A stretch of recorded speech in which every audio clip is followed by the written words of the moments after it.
안녕하십니까. 태백산직입니다. 조선사회 이야기 두 번째 이야기는 청거를 잘못하면 처벌을 받았다는 이야기로 시작하겠습니다. 오늘날 우리나라에서는 장관 등이 고위 관료를 인용하면서 누가 누구를 청거했다는 말을 자주 듣곤 합니다. 지금은 청거가 제도화 내지 시스템화되어 있지는 않지만 조선시대에는 청거가 아예 일정한 제도로 확립되어 있었다. 당시에는 유능한 인재를 관리로 임명하기 위하여 3년마다 기존의 문무 관리자들이 후보자를 몇 명씩 청거토록 하는 제도를 마련해서 시행하였던 것이다. 학문과 덕행을 아울러 갖추고 있으면서도 오랫동안 등용되지 못한 제야의 인재들은 특별히 시기에 구애받지 않고 언제든지 청거하여 임용에 대비하도록 하였다. 청거된 자들은 이조에서 관직과 풍계에 따라 분류 기록해 두었다가 관리를 임명할 때 임금에게 보고하여 활용토록 하였다. 태조 6년에 평창된 경제 6전에 다음과 같은 대목이 나온다. 문간 6품 이상과 무간 4품 이상의 관리는 3년마다 한 차례씩 현임과 전임을 막론하고 매 과마다 한 사람씩을 청거한다.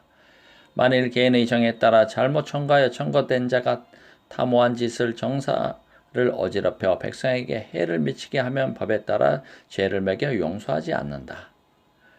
매과란 시무의 능통함을 칠과를 뜻하였다. 따라서 조선 초기에는 6품 이상의 문관과 4품 이상의 무관들은 3년마다 7명씩의 관리 후보자들을 청거하도록 되어 있었다. 청거 규정은 그 후 경국대전에서 다음과 같이 변경되었다.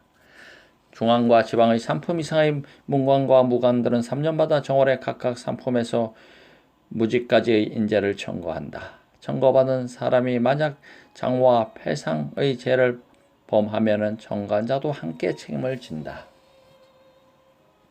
경국대전에서는 그 전에 비하여 청거할 수 있는 범위가 문무 3품 이상으로 축소되었으나 청거받을 수 있는 자격은 관직이 없는 무직자까지 확대되었다.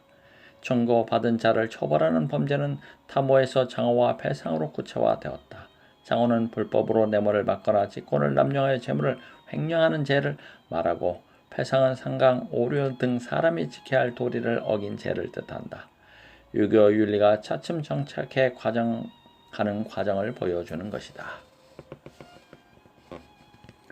청거를 받고 관리가 된 자들 중에는 실제로 부정한 행위로 재물을 횡령, 착취하거나 백성을 학대하는 자들이 많았다.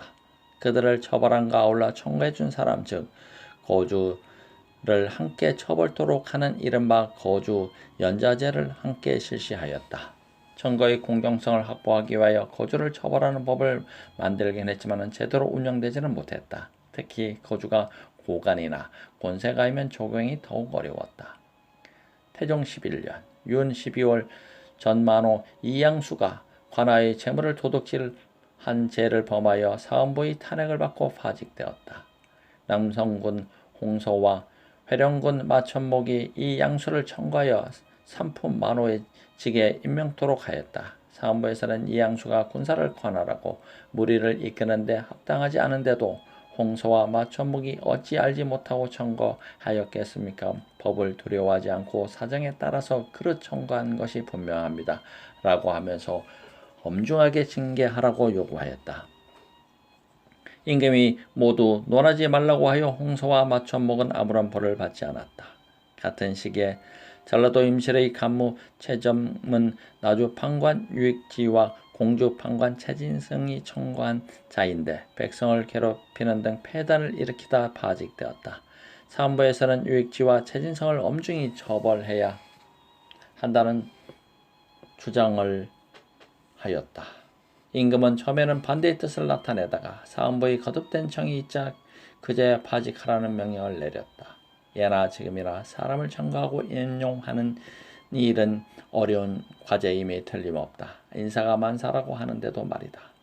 한편 조선시대에는 청거와 관련된 역관운동을 강력하게 금지하였다. 역관이란 관직을 얻으려고 같은 방법으로 노력하는 것을 말한다. 어떤 사람들은 관직을 얻고 승진을 하기 위해 힘을 있는 자들에게 청거를 부탁하는 청탁에 목을 맨다. 인사 청탁을 받지 못하면 국정이 혼탁해질 수밖에 없다. 조선시대에도 예외 없이 인사 청탁을 막으려고 여러 가지 방안을 강구해서 시행하였다. 그 중의 하나가 분경을 금지하는 것이었다. 분경은 관직을 얻으려고 서로 다투고 청탁하는 역관 운동을 말하는데 초기부터 강력하게 단속하려 하였다. 심지어는 권력자의 집에 드나드는 자들을 무조건 체포하여 감옥에 가두기까지 하였다. 태종이 즉위한 직후에 권력을 잡고 있는 집정자나 무신의 집에 분경하는 것을 금지하는 명령을 내렸다. 구체적으로는 사원부와 상군부에서 아전을 시켜 집정자들이나 무신들의 집을 지키게 하였다. 사람이 그 집에 이르면 신분의 존비와 이유를 묻지도 않고 무조건 잡아가도록 하였다. 그러자 사람마다 서로 의심하고 두려워하여 여론이 떠들썩하였다고 한다. 태종 1년 5월에 분경 금지의 범위를 완화하였다. 친가든 외가든 5세, 즉 고조 때까지 친족 이외의 사람은 집정자나 무신의 집에 출입하는 것을 금하는 조치를 취하였다. 만약 이 완화할 경우 관직이 있는 자는 임금에게 보고하지 않고 바로 파직하고 관직이 없는 자는 기양을 보내도록 하였다. 분경금지법은 제정 직후에는 비교적 잘 시행되었다. 실제로 태종 1년 6월에 지의흥 상군부사 김영렬이 판정서사 이무의 집에 가서 분경을 하였다가 사헌부의 탄핵을 받고 파직된 바 있다. 한 달 뒤에 7월에도 상장군 박순이 이무에게 분경하였다가 파직되었다. 그러다가 점차 해지면서 역관운동이 계속 발생하였다. 비록 여러 가지 문제점도 있었지만 청거제도는 어디까지나 덕망과 재능을 겸비한 인재를 등용한다는 좋은 취지를 가지고 있었다. 주로 지식이나 기술 수준만으로 인재를 뽑는 우리 공공기관이나 대기업 등에서도 부분적으로만 청거제도를 채택한다면 좋은 성과를 거두지 않을까 생각한다. 대기업이 신입 사원을 채용하면서 인성을 반영하려는 경향이 확대되고 있는 점은 그런 점에서 다행이라고 하겠다. 두 번째 얘기, 조선시대에도 인사청문회가 있었다. 새 정부가 출범하면 신임 강요 후보자들에 대한 인사청문회가 열린다. 국무총리나 각부의 장관 등은 국회 인사청문회를 거쳐야 한다. 투기나 편법 증여 등의 불법적인 재산 축적, 자신과 자녀들의 부정한 군면제, 논문 표절, 부적절한 처신 등으로 청문회의 두꺼운 벽을 넘지 못하고 낙마하는 사람들이 속출하곤 한다. 낙마한 공직 후보자들은 남들이 다들 부러워하는 고위직에 거의 접근하였다가 청문회라는 복병을 만나 거의 이룬 꿈을 내려놓아야 해서 아마도 땅을 치고 후회하였을 것이다. 요즘은 국회 청문회 이전에 이미 언론이 비리를 낱낱이 파헤치는 바람에 스스로 물러나는 공직자들도 많다. 언론에 의한 검증이 국회 청문회보다 무섭다고도 한다. 철저한 자기 관리가 얼마나 중요한가를 새삼 절감하게 된다. 무리한 재산 욕심 등이 자신을 옥죄는 사슬이 될 수도 있다는 사실을 다시금 깨닫는다. 더 이상 예전의 관행이었다는 이유로 비리가 합리화되는 일이 있어서는 안 되겠다. 조선시대에도 현대 인사청문회와 같은 제도가 있었다. 물론 지금의 인사청문 제도와는 많이 다르지만 관리로 진출하기 위해서는 정식으로 임명되기 전에 서경이라는 일종의 청문회를 거쳐야 했다. 서경이라는 심사 과정을 통해 부적격자를 걸러내고자 했던 것이다. 서경 과정은 현대 인사청문회 못지않게 까다롭고 엄격하게 진행되었다. 서경을 통과하지 못하여 관직에 임명되지 못하는 경우도 많았다. 먼저 이조 같은 인사 담당 기관에서 관원을 선발하여 오늘날의 사령장에 해당되는 고신을 작성하면 고신과 4대 조상을 기록한 단자를 대간 즉 사헌부와 사관원에 보낸다. 대간에서는 각각 관원 2~3명씩을 보내 양사가 합자하여 신원 관원의 가계와 전력, 인물 됨됨이 등을 심사하는데 전원이 찬성하면 고신에 서명했다. 부결되면 서명하지 않았다. 서경을 통과하지 못하면 관원은 해당 관직에 취임할 수 없었다. 고려시대에는 이래서 구품의 전 관원이 서경을 받아야 했지만 조선은 초기에 5품 이하 관원만 서경을 받도록 했다. 서경이 얼마나 까다로운가를 보여주는 신뢰를 하나 소개하겠다. 태종 11년 2월 사헌부 지평 김채를 자천시켜 재령 현령으로 임명했다. 임금이 그를 지방의 수령으로 내보낸 이유는 본관이 분명하지 않아 사헌부에서 고신에 소명하지 않을까 염려하였기 때문이라고 한다. 원래는 중하의 관직으로 승진시키려고 했으나 그의 본관이 불분명하여 서경에 통과하지 못할 것 같자 상대적으로 쉬운 수령으로 임명하였다. 서경에 걸리면 관직을 내놓아야 하니까 관직을 유지시켜 주기 위하여 궁녀지책으로 지방직을 주었던 것이다. 서경의 임금도 어쩌지 못할 정도로 엄격한 절차였음을 알 수 있다. 오늘날에도 엄정한 인사청문회가 이루어져야 할 것이다. 다만 한 개인의 인격을 송두리째 파괴할지도 모르는 아니면 말구식의 무차별적인 인식공격만은 자제해야 하리라. 예수도 일찍이 죄 없는 자가 장녀에게 돌을 던지라고 하지 않았던가. 세 번째 이야기는 임금 시호를 잘못 정했다가 교수형을 당할 뻔했다. 조선시대에는 재상이나 유명한 유학자들이 죽으면 공덕을 칭송하여 임금이 시호를 내려주었다. 시호는 한 인물에 대한 후대의 평가가 내포된 명칭이라고 할 수 있다. 조선 초기에는 정의품 이상의 문무관과 공신에게만 주었으나 점차 대상이 확대되어 고명하는 유학자들에게도 시호를 내렸다. 대체로 문신이나 학자는 문, 무신은 무, 전쟁 등에서 공을 세운 무장은 충자가 앞에 붙여졌다. 조선 초기에는 대개 봉상시에서 주관하여 시호를 정한 다음 임금에게 올려 제가를 받도록 했다. 시호를 결정하는 일은 매우 민감한 사안이어서 여러 가지 문제를 이야기하기도 했다. 조선 공고 직후에 시호를 잘못 정했다가 봉상시 관원이 교수형을 당할 뻔한 적도 있었는데 태조 5년 7월에 개국공신 정희계가 죽자 시호를 정하는 문제로 임금이 경로하여 봉상시 관원들이 곤욕을 치러야 했다. 정희계는 이성계를 도와 조선 공국에 참여하여 개국공신 1등에 책록되고 계린군에 봉해졌다. 나중에 자참찬과 판한성부사를 지냈다. 건국 당시 정도전, 정총, 정희계 등 세 정씨가 사마를 멸한다는 도참설이 널리 퍼져 있었다. 정희계의 부인은 태조의 계비인 신덕 왕후 강씨의 조카딸이었다. 그야말로 그는 태조가 아끼고 총애하는 측근 중의 측근이었다. 정희계가 죽고 한 달이 지나 봉상시에서 시호를 안양, 안황, 안옥 등으로 정하여 임금의 제가를 청하였다. 임금이 시호를 정한 봉상시 박사 최견을 불러서 물었다. 희계는 나라에 큰 공을 세운 신하인데 시호를 왜 이다지도 심하게 지었느냐? 그의 허물만을 논하고 공은 말하지 않은 까닭은 무엇인가? 시호란 한 사람에 대한 역사적 평가여서 공로와 가실이 균형 있게 반영된 시호를 정해야만 한다. 볕에 바란다는 뜻의 양, 걸칠다 또는 어리석다는 뜻의 황, 미혹하다는 뜻의 혹 등의 부정적 단어들이 들어가 너무 가오만 강조한 시호라고 는 지적이었다. 태조는 불만을 표출한 다음 즉시 채견을 순구몽에 가두어 국문하게 하고 봉상시, 소경, 안성, 승김분, 대축, 민심원 등과 녹사, 이사징 등을 하옥하였다. 이어서 영주에서 산기상시, 전배경과 이왕 등을 탄핵하고 봉상시에서 잘못 마련한 시호를 반박하지 않은 죄로 예조, 의랑, 맹사서성과 자랑, 조사소 등을 탄핵하였다. 형조는 그들의 형량을 전하여 올렸는데 채견은 교수형, 안성과 김문 등은 공장 100대의 도형 3년이었다. 도형이란 죄인을 중노동에 종사시키는 행면을 말한다. 자정승 조전이 채견을 불쌍히 여겼다.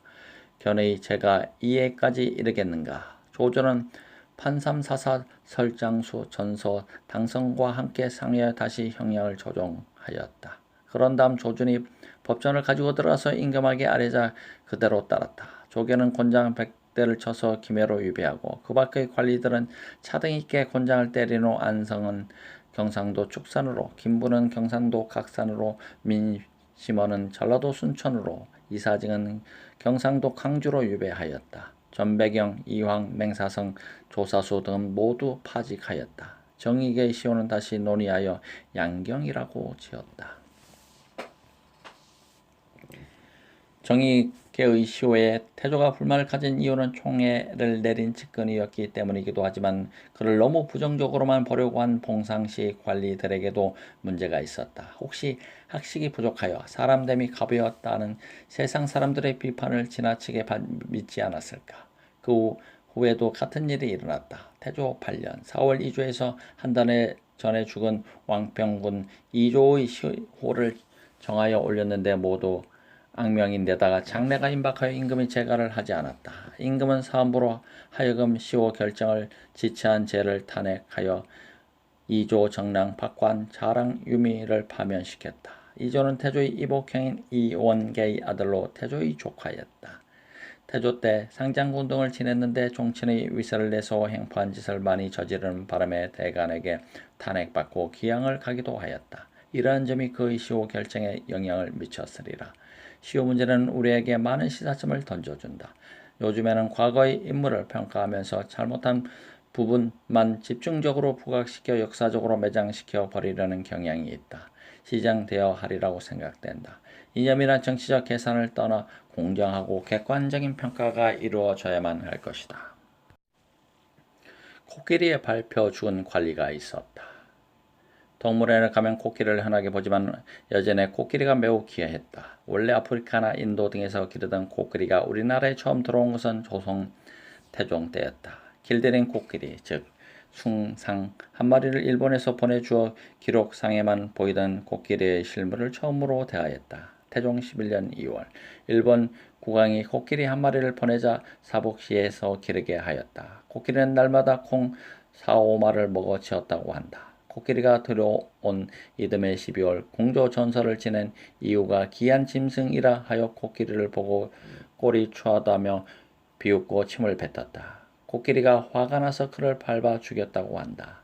성격이 온순한 코끼리가 자기를 모욕한다고 여기고 응징을 하였다니 화가 나도 엄청나게 났던 것 같다. 그 외에도 코끼리를 기르던 종이 채서 죽는 일도 있었다.